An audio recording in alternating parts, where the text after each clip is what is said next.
nag-chat sa akin at rush order na yung kailangan.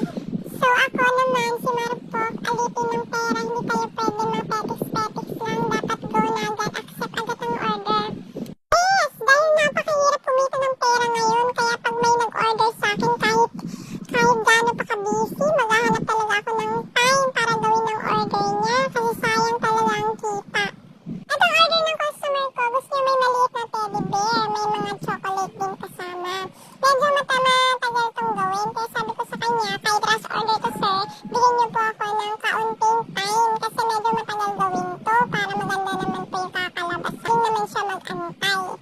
Kaya na nga, medyo malapit-lapit na akong matapos, dahil sa ayos ko na din tinusok-tusok ko na anong dapat itusok dyan. At ang gusto niyang kulay ng bouquet niya is pink gold na may touch of purple. Buti na lang available lahat ang color na gusto niya. Sa part na dyan, medyo nagmamadali na ako kasi chinik ko yung phone ko. Tatlong message na meron siya. Sabi, lagyan ko na nga siya ng purple dahil yun din ang request ng customer.